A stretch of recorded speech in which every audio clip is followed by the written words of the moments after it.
नमस्ते दोस्तों, मेरा नाम है अरविंद कुमार वर्मा और आप लोगों का बहुत बहुत स्वागत है मेरे यूट्यूब चैनल इजी डेस्क में। दोस्तों, आज हम समुदाय स्वास्थ्य नर्सिंग के अंतर्गत स्वास्थ्य के निर्धारक तत्वों के बारे में बात करेंगे कि हमारा स्वास्थ्य किन किन कारणों पर निर्भर करता है। पहला है उसमें जीव विज्ञान और आनुवंशिकी, दूसरा सामाजिक कारक, तीसरा स्वास्थ्य सेवाएं, चौथा व्यक्तिगत व्यवहार, पांचवा वातावरण और छठा अन्य कारक। तो चलिए शुरू करते हैं।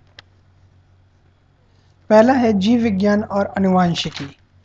जीव विज्ञान और आनुवंशिकी, जैसा कि आप लोग सब जानते हैं कि मनुष्य में मौजूद जीन्स जो कि हमें अपने माता पिता से प्राप्त होते हैं, यानी यह गुण एक किसी यह गुण एक पीढ़ी से दूसरी पीढ़ी में स्थानांतरित होते रहते हैं।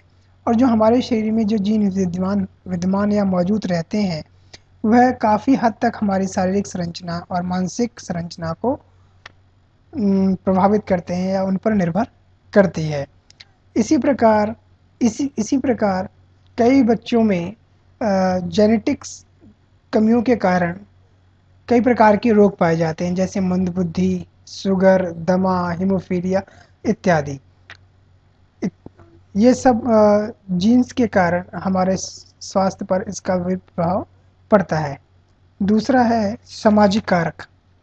सामाजिक कारक से हमारा अभिप्राय जिस समुदाय में हम रहते हैं, जिस समाज में हम रहते हैं या जिस परिवेश में हम रहते हैं, जहाँ हम लोग पैदा होते हैं, सीखते हैं, खेलते हैं, काम करते हैं, और हमारे चारों ओर का जो परिवेश है वह काफ़ी हद तक हमें प्रभावित करता है, या हमारे आचार विचार, हमारी आदतें भी उस पर उसी प्रकार की हो जाती हैं। तो सामाजिक कारणों में, जैसे कि अगर हम बात करें तो रोज़गार की ज़रूरतों को पूरा करने के लिए संसाधनों की उपलब्धता, जैसे शिक्षक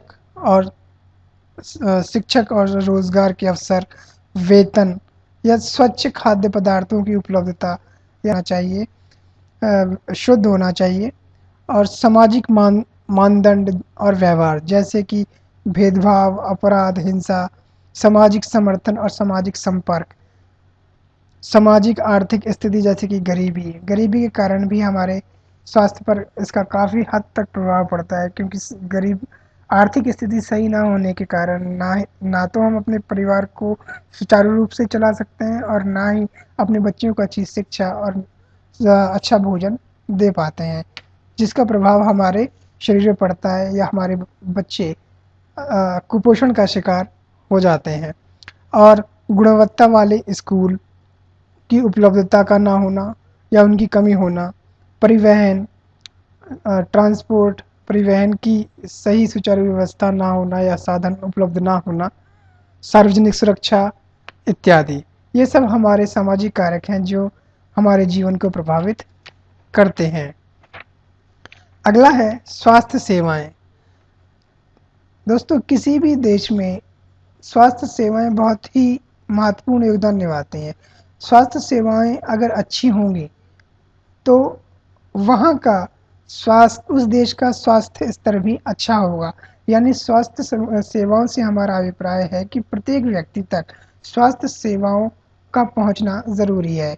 यानी यानी जैसे कि मान लीजिए, अगर प्रत्येक व्यक्ति, प्रत्येक जिले, प्रत्येक शहर में अस्पताल उपलब्ध होंगे, या वो स्वास्थ्य सेवाएं जो सरकार द्वारा प्रत्येक व्यक्ति तक पहुंचाई जा रही हैं, सुचारू रूप से पहुंचाई जा रही हैं और उन्हें प्राप्त हो रही हैं, तो इससे हमारे स्वास्थ्य में वृद्धि होगी और हम बीमारियों से कम पीड़ित होंगे, जिससे हमारे देश का स्वास्थ्य स्तर अच्छा होगा। जैसे कि एम्बुलेंस ले जाने लाने की सुविधा, मरीज की देखरेख करने के लिए पर्याप्त बेडों की अस्पतालों में व्यवस्था, उपलब्ध डॉक्टरों का नियमित रूप से चेकअप करना, ये सब सारी सेवाएं हमारे स्वास्थ्य को बेहतर बनाती हैं। अगर स्वास्थ्य सेवाएं अच्छी होंगी तो हमारा स्वास्थ्य भी अच्छा होगा। अगला है व्यक्तिगत व्यवहार। व्यक्तिगत व्यवहार दोस्तों, काफ़ी हद तक हमारे स्वास्थ्य व्यक्तिगत व्यवहार पर भी निर्भर करता है। व्यक्तिगत व्यवहार से हमारा मतलब है हमारी स्वयं की आदतें, हमारे स्वयं के आचार विचार या ये कह लें कि तौर तरीके। जी हाँ, जैसे कि अगर जैसे कि अगर हम शराब, सिगरेट इत्यादि नशीले पदार्थों का सेवन करते हैं तो इससे हमारे शरीर पर काफ़ी प्रभाव पड़ता है। जैसे कि धूम्रपान करने से कैंसर होता है, तम्बाकू खाने से भी कैंसर होता है। तो ये सब चीज़ें हमारे शरीर पर विपरीत प्रभाव डालती हैं, हमारी व्यक्तिगत आदतें। अगर हम इन आदतों को सुधार लेंगे तो हमारा जोखिम की स्थिति भी कम हो जाती है या हमारा शरीर स्वस्थ रहता है। अगला है वातावरण। वातावरण मनुष्य का मनुष्य के ऊपर वातावरण का प्रभाव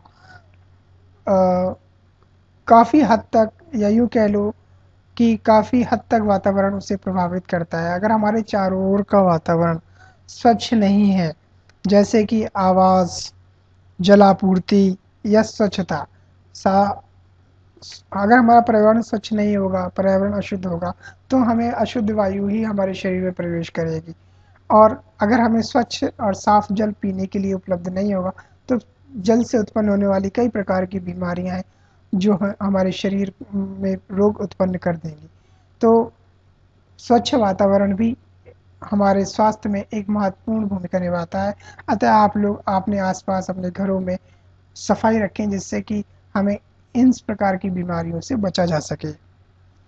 और अन्य कारक जैसे कि अन्य कारकों में कई ऐसे कारण आ जाते हैं, जैसे व्यक्ति के व्यवसाय से संबंधित या कृषि से संबंधित। जो व्यक्ति जिस व्यवसाय या जिस क्षेत्र से में कार्यरत है, उसका प्रभाव भी उसके जीवन पर पड़ता है, उसकी जीवन शैली पर पड़ता है। धन्यवाद दोस्तों, इसी के साथ मैं अपना ये ट्यूटोरियल ख़त्म करता हूँ और उम्मीद करता हूँ कि आपको स्वास्थ्य के निर्धारक तत्वों के बारे में जानकारी प्राप्त हो गई होगी। और आपसे जाते-जाते एक निवेदन करूँगा, कृपया मेरे इस चैनल को लाइक करें, शेयर करें, सब्सक्राइब करें और हाँ, अपना कमेंट लिखना ना भूलें, जिससे कि मैं अपने इस ट्यूटोरियल में और भी ज़्यादा इम्प्रूवमेंट कर सकूँ। धन्यवाद। मिलते हैं अगले ट्यूटोरियल में एक नए टॉपिक के साथ।